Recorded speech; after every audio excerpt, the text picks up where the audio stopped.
वाहिगुरू जी का खालसा वाहिगुरू जी की फतेह। गुरु नानक देव सच्चे पातशाह बचन करते आ, सरम धर्म दोए नानका जे धन पल्ले पाए, सो धन मित्र ना कांढिए जित सिर चोटा खाए। जिन के पल्ले धन वसै तिन का नाउ फकीर, जिन के हिरदे तू वसै ते नरगुणी गहीर। महाराज कहते कि दुनिया दे विच जिहड़ा धन है वह पैसा है, ते अगम दे विच जिहड़ा धन चलदा है वह नाम दा धन चलदा है। नाम दा धन भाव मन ने किन्नी कमाई कीती है, भगती किन्नी कीती है, नाम ते सच नूं किन्ना दृढ़ कीता है, ये परख कीती जाती है। कर्म करदिआं परमेश्वर दे विच किन्ना ध्यान रहा है, कर्म तो अलावा दुनिया विच जदों विचरिआ उत्थे जाके की खटदा रहा है। पर ये दोनों धन होने जरूरी ने, भगती दा, धर्म दा और कर्म दा। पर महाराज कहते भी जेकर तुसी उस नाम की प्राप्ति कर लैने ते शर्म ते धर्म ये दोनों तुहानूं सहज सुभाए मालक पूरा करके देना शुरू कर देंदे आ। शर्म धर्म दोए नानका, शर्म ते धर्म दोनों भाव के त्रैगुणी किरत ते चौथे पद की किरत दोनों ही पूरियां होनियां शुरू हो जांदियां ने जे धन पल्ले पाए, जे सानू नाम दा धन साडे पल्ले विच आके पै जांदा। नाल ये भी कीता सचेत भी जिन्हां दे कोल कई वारी हुंदा है भी पैसे दा धन ही ज़्यादा हुंदा, सो धन मित्र ना कांढिए। दुनियावी धन कईयां कोल ज़्यादा हुंदा है, महाराज कहंदे उहनूं ना मित्र समझ लिया जे। कई वारी पैसे दा धन इन्ना हुंदा है कि साडे बचनां दे विच हंकार आ जांदा है, साडे बचनां दे विच हौमे आ जांदी आ, साडे बचनां विच एक क्रोध दी भाषा चल पैंदी आ। कहंदे ये धन मित्र ना समझिया जे, क्योंकि तुहाडा मन जिहड़ा है वह सूखम आकार है, सूखम ने अस्थूल दे नाल गिणती दे सवासां दा संपर्क कीता होया, ते जिदन गिणती दे सवास खत्म हो गए उहदे नाल ये धन भी जिहड़ा है इत्थे ही खत्म हो जाना। ते जे तुसीं इहदे नाल ही प्यार पा के रखिया तो कहंदे फिर सिर दे विच चोटां खाणियां पैंदियां। कहंदे जिन्हां दे कोल कल्ला पैसा ही है, सच नाम की पहचान नहीं, जिनके पल्ले धन वसै तिन का नाम फकीर। जिन्हां दे कोल सिर्फ माया वसदी है वो सिरे दे फकीर बंदे आ। ये दरगाह की गल करते आ, दुनियावी नहीं मापदंड कढ़दे। जो गुरबाणी दे विच मापदंड निकलते आ वो दरगाही मापदंड ने। दरगाह की तल ते खड़ के गल्लां करते आ, कहते जिनके पल्ले धन वसै तिन का नाम फकीर। वो फकीर आ जिन्हां दे कोल कल्ला धन वसदा। जिनके पल्ले तू वसै, जिनके हिरदे तू वसै ते नर गुणी गहीर। वो गुणा दे गहीर भरे हुए आ। पर महाराज ने कहा भी धन दोनों जरूरी है, पर जे तुहाडे कोल नाम दा धन जिहड़ा सूखम है वो धन आ गया तो तुहाडे कोल सहज सुभाਅ ही जिहड़ा धर्म ते किरत ये दोनों दा संतुलन बन के वाधा होना शुरू हो जाएगा। क्योंकि गुरमुख की सुरती फिर त्रैगुण दे विच तां किसी दे नाल भगती करदी नहीं, ना त्रैगुण की असीं भगती करिए। बहुत सारे जीव कहंदे आ भी विचार किवें रोकने ने। जेकर असीं विचार रोक लैंदे आ ते कथा भी तो तुसीं विचारां द्वारा करदे पए हो, तुसीं तुरदे फिरदे गलबात सारी विचारां नाल ही करदे हो। जे विचार रोक लांगे तो फिर असीं उठांगे किवें, वेखांगे किवें। जे असीं विचार ही रोक लाए तो असीं बोलांगे किवें। ये गुरमुखां नूं समझ नहीं आउंदी। ये उन्हां दा मन हजे उस सहज दे विच नहीं किया भी जिहड़े महाराज कहंदे पिया विचार मारे तरे तारे उल्ट जोन ना आवे। भी विचारां नूं तुसीं खत्म कर लो, तुसीं उल्टा जूना विच नहीं आओगे। विचार खत्म करने हुंदे आ मन दे, तन दे विचार कदे खत्म नहीं हुंदे। तन जिहड़ा है सहज सुभाए जिहड़ियां ये साडीआं दृष्ट मन ज्ञान इंद्रियां ते कर्म इंद्रियां ने, ये सहज सुभाए विचारां दे नाल चलदियां रहिंदियां ने। जदों साडा मन इस शरीर दे विच प्रवेश हो जाता है, उदों सहज सुभाए विचार चलने शुरू हो जाते हैं, कर्म शुरू हो जाता है, रजोगुण शुरू हो जाता है। जिहड़ा मन है उन्हें इन्हां ध्यान इंद्रियां ते कर्म इंद्रियां दे इस कर्म दे देश दे विच, इस विचारां दे देश दे विच अल्प रह के चलना हुंदा।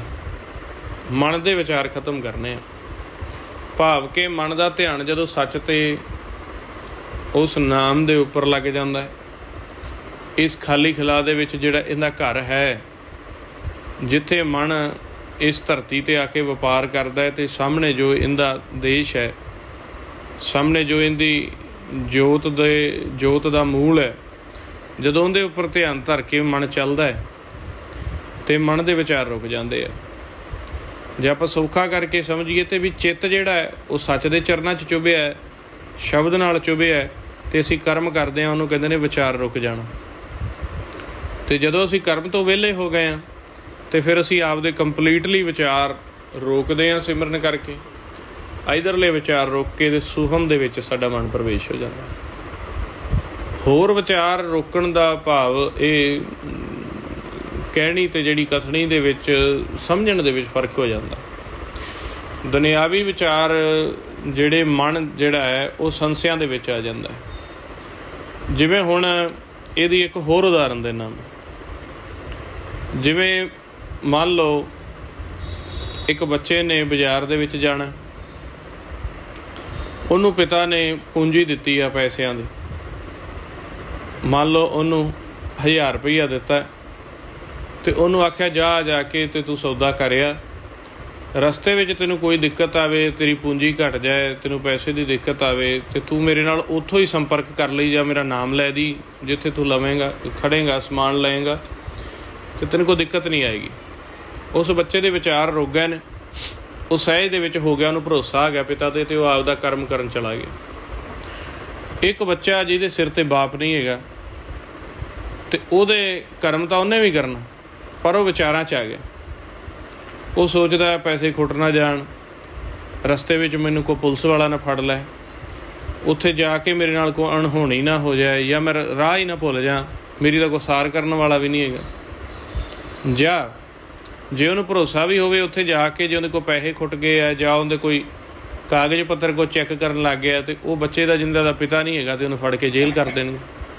सो इस तरीके जिहड़े गुरमुख हुंदे आ, उन्हां दा टेक मैं ताण दीवान तू है मेरे स्वामी, मैं तुदे आगे अरदास, मैं होर थाओ नाही, जिस पै करूँ बनंती, मेरा दुख सुख तुझ ही पास। हुण वो बच्चे ने जिन्हें सच दे उपर भरोसा कर लिया, उन्होंने इत्थे किते भी पुछ नहीं हुंदी, जिन्हें महाराज दे नाल गंढ लई है। दर दरवाणी नाहे मूले पुछे तिस, उन्होंने कोई दर दरवेश इत्थे आके किसी भी दर दे उत्ते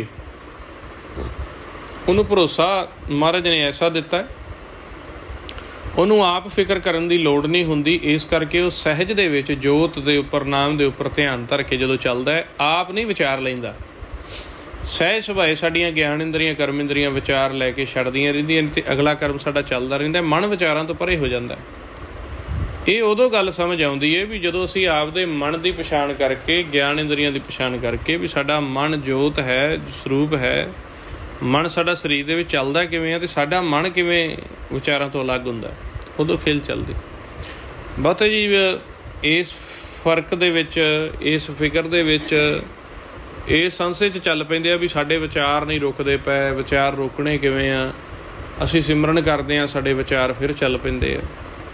विचार रोकण दी एक जुगत हुंदी है। विचार जिहड़े साडे शरीर दे विच जां पंजां दे चलदे पए ने, उन्हां नूं महसूस साडी सुरत करदी है, साडा ध्यान उन्हूं महसूस करदा है, साडा सुरती उन्हूं महसूस करदी है, मन उन्हूं महसूस करदा है। सो मन का जिहड़ा पहिलड़ा पॉइंट है उन्हूं गुरबाणी विच सुरत कहा।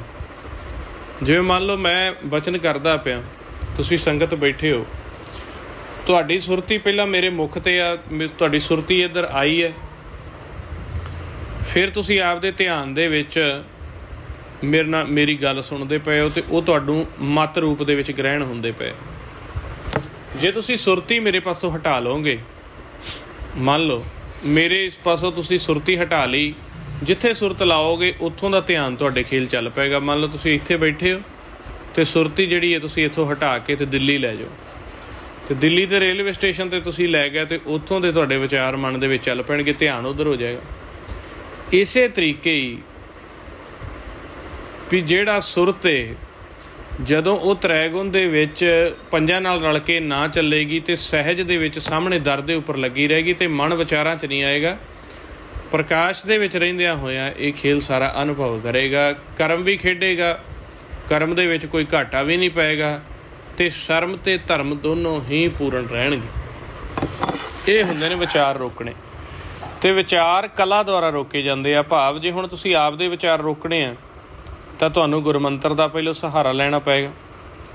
ਅਸੀਂ ਗੁਰਮੰਤਰ ਦਾ ਜਾਪ ਜਪਦੇ ਰਹਿੰਦੇ ਹਾਂ ਅਤੇ ਵਿਚਾਰਾਂ ਤੋਂ ਰਹਿਤ ਰਹਿ ਕੇ ਕਰਮ ਵੀ ਕਰੀ ਜਾਂਦੇ ਹਾਂ। ਨਾਲ ਇੱਧਰ ਦੇ ਕਰਮ ਦੇ ਵਿਚਾਰ ਵੀ ਚੱਲੀ ਜਾਂਦੇ ਆ, ਸਿਮਰਨ ਵੀ ਚੱਲੀ ਜਾਂਦਾ, ਮਨ ਖੁਸ਼ ਰਹਿੰਦਾ।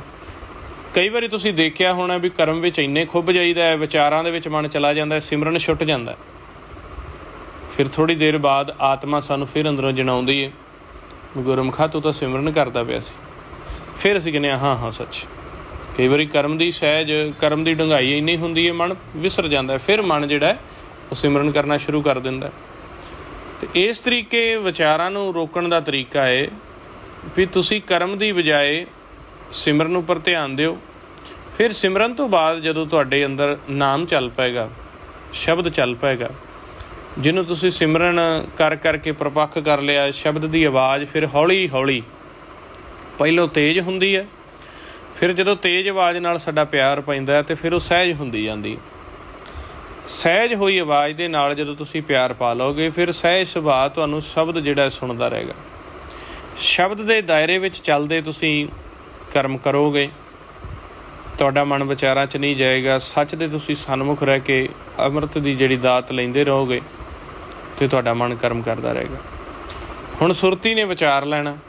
ਜੇ ਸੁਰਤੀ ਦਾ ਆਧਾਰ ਨਹੀਂ ਹੈਗਾ, ਕੋਈ ਨਾ ਸ਼ਬਦ ਹੈ, ਨਾ ਗੁਰਮੰਤਰ ਹੈ, ਨਾ ਸੱਚ ਹੈ, ਤਾਂ ਉਹ ਸੁਰਤੀ ਵਿਚਾਰਾਂ ਦੇ ਵਿੱਚ ਬਿਖਰ ਕੇ ਜਿੱਧਰ ਨੂੰ ਪਾਉਣ ਉਡਾਏਗੀ।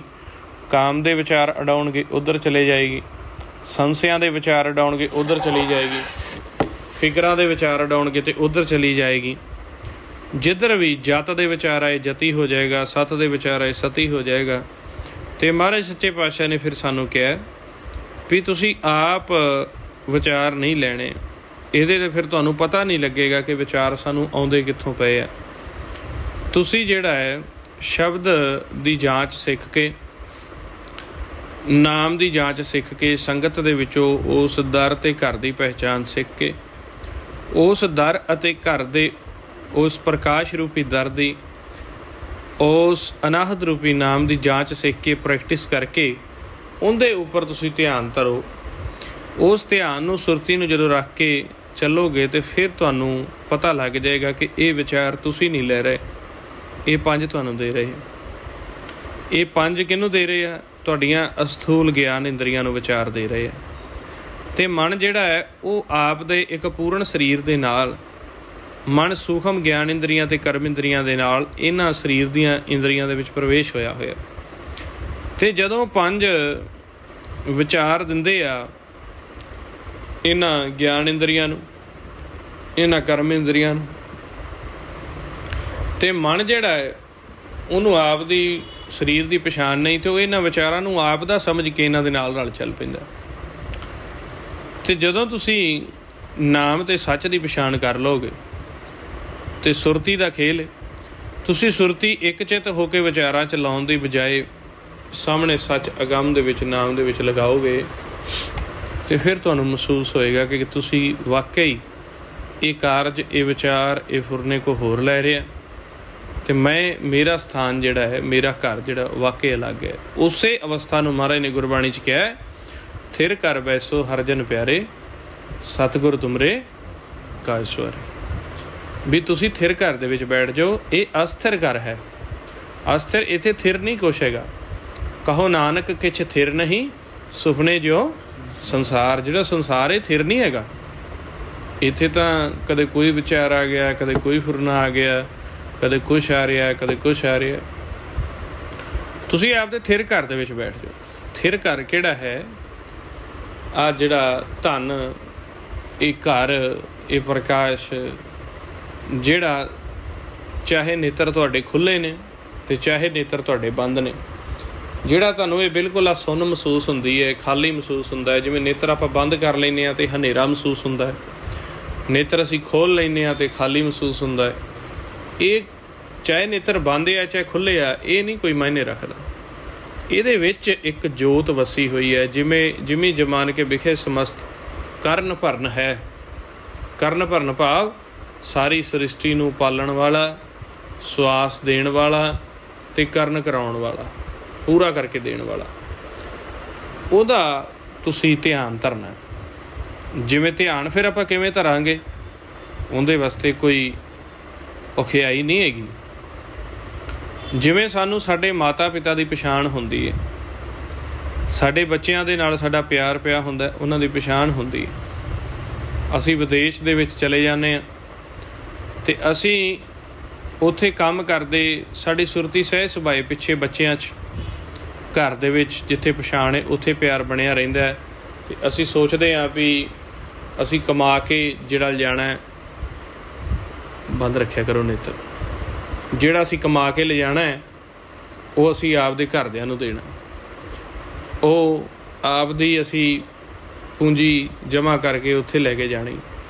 ਅਤੇ ਸਹਿ ਸੁਭਾਏ ਜਦੋਂ ਅਸੀਂ ਯਾਦ ਕਰਨਾ ਹੈ ਆਪਦੀ ਮਾਤਾ ਨੂੰ, ਆਪਦੇ ਬੱਚਿਆਂ ਨੂੰ, ਆਪਦੇ ਘਰ ਨੂੰ, ਅਤੇ ਚਾਹੇ ਨੇਤਰ ਖੁੱਲ੍ਹੇ ਆ ਚਾਹੇ ਬੰਦ ਆ, ਅਸੀਂ ਧਿਆਨ ਉੱਧਰ ਆਪਦੇ ਮਾਤਾ ਦੇ ਵਿੱਚ, ਬੱਚਿਆਂ ਦੇ ਵਿੱਚ, ਜਾਂ ਘਰ ਵਾਲੀ ਦੇ ਵਿੱਚ, ਜਾਂ ਜ਼ਮੀਨ ਜਾਇਦਾਦ ਦੇ ਵਿੱਚ ਕਰਾਂਗੇ ਅਤੇ ਉਹ ਸਾਡੇ ਸਾਹਮਣੇ ਆ ਜਾਏਗਾ ਧਿਆਨ 'ਚ ਹੀ। ਇਸੇ ਤਰੀਕੇ ਜਦੋਂ ਤੁਸੀਂ ਸੱਚ ਦੀ ਪਛਾਣ ਕਰ ਲਓਗੇ, ਜੋ ਸਦਾ ਜਾਗਤ ਜੋਤ ਹੈ, ਜਾਗਤ ਜੋਤ ਜਪੈ ਨਿਸਵਾਸਰ, ਜਾਗਤ ਜੋਤ ਦੀ ਜਦੋਂ ਪਛਾਣ ਹੋ ਜਾਂਦੀ ਹੈ ਅਤੇ ਇਹ ਸਾਡੇ ਧਿਆਨ ਦੇ ਵਿੱਚ ਵੀ ਆ। ਅਤੇ ਫਿਰ ਸਹਿਜ ਸੁਭਾਏ ਜਿਹੜਾ ਅਸੀਂ ਦਰਸ਼ਨ ਕਰ ਕਰਕੇ ਇਹਦੇ ਨਾਲ ਪ੍ਰੀਤ ਪਾਈਏ, ਸਹਿਜ ਸੁਭਾਏ ਜਿਵੇਂ ਅਸੀਂ ਧਿਆਨ ਧਰਨੇ ਆ ਆਪਦੇ ਘਰ ਬਾਰ ਦਾ, ਜਾਂ ਅਸੀਂ ਜਦੋਂ ਕੋਈ ਸੋਚਣੀ ਹੁੰਦੀ ਹੈ, ਮੰਨ ਲਓ ਜਦੋਂ ਤੁਸੀਂ ਕੁਛ 10 ਸਾਲ ਪੁਰਾਣਾ ਸੋਚਣਾ ਹੈ ਅਤੇ ਤੁਸੀਂ ਧਿਆਨ ਹੀ ਧਰਦੇ ਹੋ ਨਾ ਉਸ ਗੱਲ ਦਾ, ਅਤੇ ਉਹ ਗੱਲ ਤੁਹਾਡੇ ਧਿਆਨ 'ਚ ਹੀ ਸਾਹਮਣੇ ਆ ਜਾਂਦੀ। ਜੇ ਮੈਂ ਤੁਹਾਨੂੰ ਕਹਿ ਦਿਆਂ ਵੀ 4 ਸਾਲ ਪਹਿਲਾਂ ਤੁਸੀਂ ਅੰਮ੍ਰਿਤਸਰ ਗਏ ਸੀਗੇ ਅਤੇ ਤੁਸੀਂ ਕਿਹੜੇ ਦੁਆਰ ਪਾਸੋਂ ਪ੍ਰਵੇਸ਼ ਕੀਤਾ ਸੀ, ਵੀ ਲੰਗਰ ਹਾਲ ਪਾਸੋਂ ਪ੍ਰਵੇਸ਼ ਕੀਤਾ ਸੀ, ਜਾਂ ਜਿੱਧਰ ਜੋੜਾ ਘਰ ਬਣਿਆ ਇੱਧਰੋਂ ਪ੍ਰਵੇਸ਼ ਕੀਤਾ ਸੀ, ਜਾਂ ਤੁਸੀਂ ਬਾਜ਼ਾਰ ਵਾਲੇ ਪਾਸੋਂ ਪ੍ਰਵੇਸ਼ ਕੀਤਾ ਸੀ। ਅਤੇ ਫਿਰ ਤੁਸੀਂ ਧਿਆਨ ਧਰੋਗੇ ਉਸ ਸਮੇਂ ਦਾ, ਉਸ ਗੱਲ ਦਾ, ਬਾਤ ਦਾ ਧਿਆਨ ਧਰੋਗੇ ਅਤੇ ਉਹ ਤੁਹਾਡੇ ਧਿਆਨ 'ਚ ਹੀ ਗੱਲ ਸਾਹਮਣੇ ਆ ਜਾਏਗੀ। ਉਹ ਖਾਲੀ ਦੇ ਵਿੱਚ ਤੁਸੀਂ ਧਿਆਨ ਧਰਿਆ ਅਤੇ ਉਹ ਸਾਹਮਣੇ ਆ ਗਏ, ਅਤੇ ਉਹ ਤੁਸੀਂ ਮੈਨੂੰ ਬਚਨ ਕਰ ਦਿਓਗੇ ਵੀ ਮੈਂ ਤਾਂ ਇੱਧਰੋਂ ਪ੍ਰਵੇਸ਼ ਕੀਤਾ ਸੀ। ਇਸੇ ਤਰੀਕੇ ਧਿਆਨ ਧਰੋ ਤਿਹ ਕੋ ਮਨ ਮੈਂ ਜਿਹ ਕੋ ਅਮਤੋਜ ਸਵੈ ਜਗ ਛਾਇਓ। ਜਦੋਂ ਸੱਚ ਦਾ ਧਿਆਨ ਅਸੀਂ ਧਰਾਂਗੇ ਅਤੇ ਸੱਚ ਸਾਡੇ ਸਨਮੁਖ ਆ ਜਾਏਗਾ। ਗੱਲ ਤਾਂ ਜਿਹੜੀ ਹੈ ਉਹ ਹੁੰਦੀ ਹੈ ਅਤੇ ਬੀਤ ਜਾਂਦੀ ਹੈ, ਇਹ ਵੀ ਨੋਟ ਕਰੋ ਵੀ ਗੱਲ ਤਾਂ ਆਪਾਂ ਜਿਵੇਂ ਕੋਈ ਪੁਰਾਣੀ ਗੱਲ ਹੈ ਜਾਂ ਸਾਡਾ ਕੋਈ ਆਕਾਰ ਹੈ ਉਹ ਤਾਂ ਹੁੰਦਾ ਹੈ ਅਤੇ ਬੀਤ ਜਾਂਦਾ ਜਾਂ ਸਾਡੀਆਂ ਨਜ਼ਰਾਂ ਤੋਂ ਪਰੇ ਵੀ ਹੋ ਜਾਂਦਾ। ਪਰ ਜਦੋਂ ਤੁਸੀਂ ਸੱਚ ਦਾ ਧਿਆਨ ਧਰੋਗੇ ਉਸੇ ਟਾਈਮ ਤੁਹਾਡੇ ਨੇਤਰਾਂ ਦੇ ਸਾਹਮਣੇ ਆ ਜਾਏਗਾ, ਕਿਉਂਕਿ ਉਹ ਤਾਂ ਸਦਾ ਅਮਰ ਹੈ, ਨਿਰਭਉ ਹੈ, ਨਿਰਵੈਰ ਹੈ, ਸਦਾ ਸਦਾ ਹੈ। ਅਤੇ ਇਸ ਕਰਕੇ ਸੱਚ ਨੂੰ ਧਿਆਉਣ ਦੀ ਅਤੇ ਪ੍ਰਗਟ ਕਰਨ ਦੀ ਕਿਹੜੀ ਜੁਗਤ ਆ, ਇੱਕ ਪਿਆਰ ਦੀ ਜੁਗਤ ਹੈ। ਜਦੋਂ ਭਗਤ ਆਪਦੇ ਪਿਆਰ ਦੇ ਵਿੱਚ ਆ ਕੇ ਮਾਲਕ ਨੂੰ ਇੱਕ ਕਿਣਕਾ ਵੀ ਯਾਦ ਕਰਦੇ ਨੇ ਅਤੇ ਉਹ ਨੇਤਰਾਂ ਦੇ ਸਾਹਮਣੇ ਆ ਕੇ ਦਰਸ਼ਨ ਦਿੰਦਾ। ਹੋਰ ਕਿਹੜੀਆਂ ਜੁਗਤੀਆਂ ਐਂ ਕਰੋ ਜੀ, ਐਂ ਕਰੋ ਜੀ, ਉਹ ਤਾਂ ਇੱਕ ਜਦੋਂ ਸਾਨੂੰ ਸਾਧੂ ਪਛਾਣ ਕਰਾਉਂਦੇ ਆ ਉਦੋਂ ਸਾਨੂੰ ਜਾਪ ਕਰਾਉਂਦੇ ਆ, ਧਿਆਨ 'ਚ ਬਿਠਾਉਂਦੇ ਆ, ਕਿਉਂਕਿ ਮਨ ਬੜਾ ਵੱਡਾ ਇੱਕ ਪ੍ਰੇਤ ਬਣਿਆ ਹੋਇਆ, ਮਨ ਬੜਾ ਵੱਡਾ ਇੱਕ ਪੱਥਰ ਬਣਿਆ ਹੋਇਆ, ਮੂੜ ਮੁਗਧ ਬਣਿਆ ਹੋਇਆ। ਉਹਨੂੰ ਫਿਰ ਗਿਆਨ ਦੇ ਕੇ, ਸਿਮਰਨ ਕਰਵਾ ਕੇ, ਵਾਰ-ਵਾਰ ਜਾਪ ਕਰਵਾ ਕੇ, ਵਾਰ-ਵਾਰ ਧਿਆਨ 'ਚ ਬਿਠਾ ਕੇ ਇੱਕ ਪ੍ਰਪੱਕਤਾ, ਇੱਕ ਮਨ ਨੂੰ ਮਨਾਉਣ ਦੇ ਲਈ ਯਤਨ ਕੀਤੇ ਜਾਂਦੇ ਨੇ। ਜਦੋਂ ਮਨ ਸਾਡਾ ਮੰਨ ਗਿਆ, ਵਿਚਾਰਾਂ ਤੋਂ ਉੱਪਰ ਉੱਠ ਗਿਆ, ਕਿਹੜੇ ਵਿਚਾਰਾਂ ਤੋਂ, ਵੀ ਤ੍ਰੈਗੁਣ ਦੇ ਵਿੱਚ ਪਹਿਲੋਂ ਆਸ਼ਾ ਅਭਿਲਾਸ਼ਾ ਸੰਸ਼ੇ ਫਿਕਰਾਂ ਦੇ ਵਿੱਚ ਸੋਚਦਾ ਸੀ ਕਿ ਮੇਰਾ ਸਭ ਕੁਛ ਇਹੀ ਹੈ। ਜਦੋਂ ਉਹਨਾਂ ਵਿਚਾਰਾਂ ਤੋਂ ਉੱਪਰ ਉੱਠ ਗਿਆ, ਝਾਕਾ ਲੈ ਗਿਆ ਵੀ ਮਾਇਆ ਤਾਂ ਖੁਦ ਪਰਮੇਸ਼ਰ ਤੋਂ ਲੈ ਰਹੀ ਆ, ਇਹਨੇ ਮੈਨੂੰ ਕੀ ਦੇ ਦੇਣਾ, ਵੀ ਇਹ ਜਿਹੜੇ ਮੇਰੇ ਮਾਤਾ ਪਿਤਾ ਬਨਤਾ ਸੁਤ ਬੰਧਪ ਨੇ, ਇਹ ਤਾਂ ਸਵਾਸਾਂ ਦਾ ਖਜ਼ਾਨਾ ਲੈ ਕੇ ਮੇਰੇ ਤ੍ਰੈਗੁਣੀ ਸੰਜੋਗੀ ਆ, ਇਹ ਤਾਂ ਆਪ ਪਤਾ ਨਹੀਂ ਕਦੋਂ ਅਸੀਂ ਵਿਛੜ ਜਾਣਾ ਅਤੇ ਇਹਨਾਂ ਨੇ ਮੇਰਾ ਕੀ ਕਰ ਦੇਣਾ। ਜਦੋਂ ਕਈ ਵਾਰੀ